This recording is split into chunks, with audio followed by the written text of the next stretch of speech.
est gesloten. Et à l'ordre du jour est la question de M. André Dubus au vice-premier ministre et ministre des Finances et des Réformes institutionnelles sur le départ du concours Reine-Élisabeth du Conservatoire réel de Bruxelles. Merci Madame la Présidente. Monsieur le Secrétaire d'État, il y a 2 semaines, la presse annonçait le déménagement des éliminatoires du concours Reine-Élisabeth qui quitte pour la première fois depuis plus de 50 ans cette institution vénérable dédiée aux arts bruxellois qu'est le Conservatoire royal de Bruxelles. Et donc le déménagement se fait au profit du Flaget, ce qui n'est pas un mauvais choix en tant que tel, bien que nous espérons que ce soit un choix transitoire. La raison de ce déménagement en est principalement l'insalubrité des bâtiments du conservatoire et des questions de sécurité pour le public qui le fréquente. Alors, nous sommes bien conscients du fait que le bâtiment du conservatoire, le conservatoire lui-même, est partagé entre des compétences fédérales d'une part et des compétences communautaires, puisque c'est la régie des bâtiments qui est propriétaire du bâtiment d'une part, et ce sont les communautés flamandes et françaises, la Fédération Wallonie-Bruxelles, qui utilisent le bâtiment. Et donc, on est là dans un cas de figure original qui n'aide certes pas à la solution du dossier. J'avais eu l'occasion déjà de vous interpeller l'année passée à 2 reprises, au mois de février d'une part et au mois de décembre d'autre part, à propos précisément de l'état d'avancement du projet tel qu'il a été imaginé par la SBL Conservamus, ASBL qui a imaginé la création d'une société anonyme de droit public à finalité sociale et qui permettrait de sortir de l'ornière le dossier tel qu'il se présente et tel qu'il s'enlise aujourd'hui.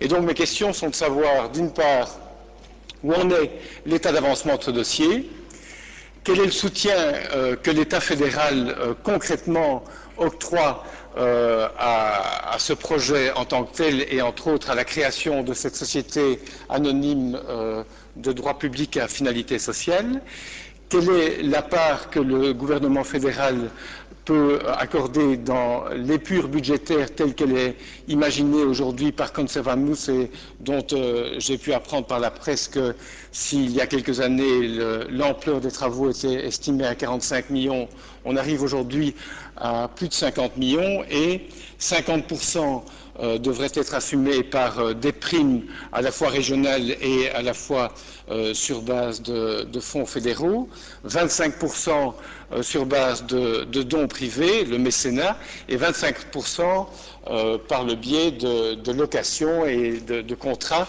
avec les communautés flamandes et la Fédération Wallonie-Bruxelles sur base de l'occupation des locaux. Je veux savoir si cette épure budgétaire tient la route. Et puis, j'ai interrogé la semaine dernière le ministre de la Fédération Wallonie-Bruxelles en charge de ce dossier, votre collègue, le ministre Nollet, et lui se disait disponible et m'informait que la Fédération Wallonie-Bruxelles était prête à assumer sa part budgétaire dans l'épure telle qu'elle a été aujourd'hui imaginée par la SBL Conservamus. Et donc, pour ma part et pour tous ceux qui portent ce projet aujourd'hui au niveau bruxellois et les nombreux bénéficiaires étudiants belges et étrangers, ils espèrent que ce dossier va avancer dans les plus brefs délais. Évidemment, la question se pose aujourd'hui de savoir qui peut prendre le leadership de ce dossier, puisque vous êtes en affaires courantes, ça tout le monde le sait. D'autre part, le ministre Nollet, mais son équivalent aussi du côté néerlandophone, pourrait prendre aussi un leadership, et j'aimerais bien vous entendre aussi sur cette question-là. Je vous remercie pour votre attention. Je vous remercie. La parole est au ministre.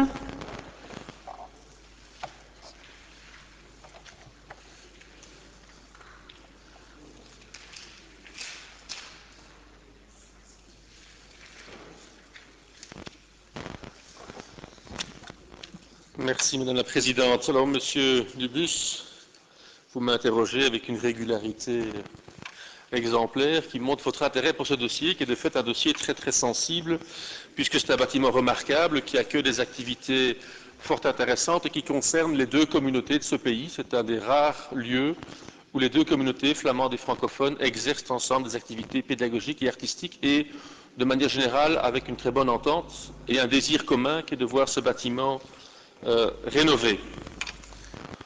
Ce serait excessif de dire que l'état de délabrement de ce bâtiment est un peu à l'image de cet état, c'est fortement excessif, mais en tout cas, il souffre, est un exemple frappant d'un bâtiment qui souffre de l'incapacité qu'il y a à trouver des solutions et à former un gouvernement dans ce pays.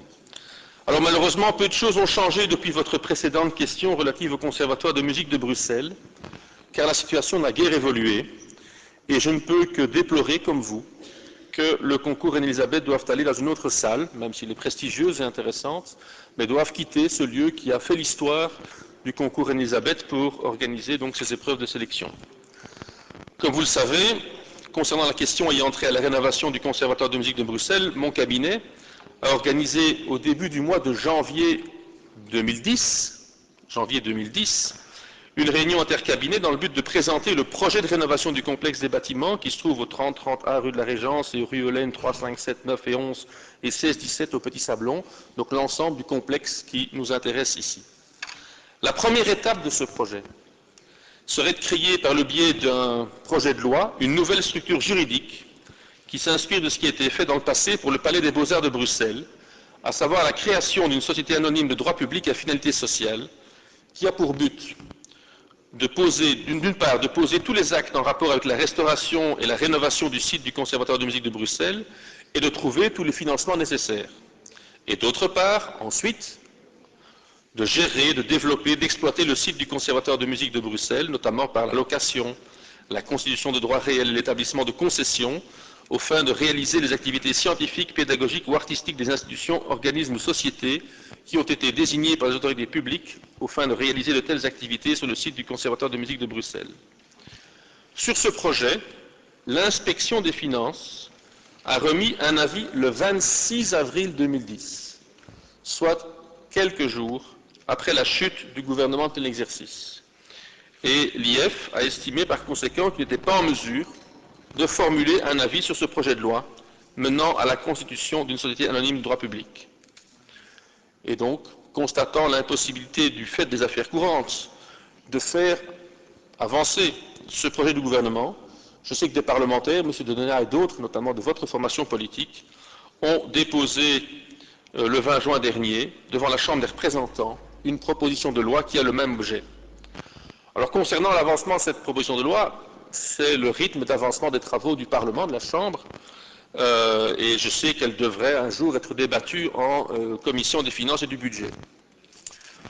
Concernant plus concrètement l'agenda des travaux en tant que tel et l'exploitation de la société anonyme, toutes les pistes de financement possibles seront étudiées dès que la société anonyme sera créée avec l'ensemble des pouvoirs concernés.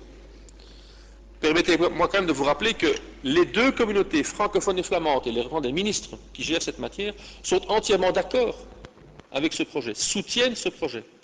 Et la création de ces sociétés anonymes est une étape préalable à la mise en place du montage budgétaire et financier qui va permettre sa réalisation. Je ne me prononce pas donc aujourd'hui sur les clés que vous avez évoquées, qui font partie des hypothèses de travail, mais qu'il est trop tôt aujourd'hui pour qu'elles soient confirmées. Donc il y a longtemps déjà que l'accord des communautés sur ce projet a été réuni. Cette proposition vient des acteurs eux-mêmes du conservatoire. C'est vraiment une proposition qui vient, entre guillemets, de la base. Et qu'il serait souhaitable que l'on puisse trouver l'occasion d'adopter cette première étape. Ça dépend simplement aujourd'hui de l'état d'avancement, soit des travaux à la Chambre, soit de la création d'un gouvernement qui puisse à nouveau se saisir de cette matière. Je vous remercie. Monsieur Dubus, vous avez la parole. Je remercie le secrétaire d'État pour ses réponses. Ceci étant, je ne peux que déplorer cette situation parce que, en fait, concrètement, que risque-t-il de se passer s'il n'y a pas rapidement une décision opérationnelle? L'AIB Vinsotte, parce que c'est elle qui, précisément, a pris la décision ou a empêché l'utilisation des locaux pour les éliminatoires du concours Reine-Élisabeth, en fait, le risque, c'est de voir qu'il y ait d'autres décisions de l'AIB Vinsotte qui interdisent l'utilisation des locaux pour les travaux du conservatoire en tant que tel à l'égard des étudiants. Et là, il sera difficile de déménager l'ensemble du pool estudiantin vers le Flaget. Et donc, ma question est de savoir quelles sont les mesures, excusez-moi, conservatoires que le gouvernement fédéral devra prendre, le cas échéant, s'il n'y a pas de solution qui émerge rapidement. Alors j'entends bien qu'on attend peut-être l'avancement de la proposition de loi du côté de la Chambre, mais voilà, ça c'est une autre hypothèse. Donc à un moment donné, il y a une responsabilité réelle du fédéral sur l'état et la salubrité des locaux tels qu'ils se présentent aujourd'hui. Donc je peux juste vous confirmer que la régie des bâtiments fait réaliser un maîtrise du bâtiment, étape préalable à la réflexion sur le programme de rénovation. Donc ces travaux sont en cours financés par la régie des bâtiments. Pour le reste de votre question, je ne peux que joindre mes regrets aux vôtres et souhaiter qu'au plus vite un gouvernement de plein exercice puisse prendre les décisions que la situation impose. Ok, l'incident est clos. L'ordre du jour est la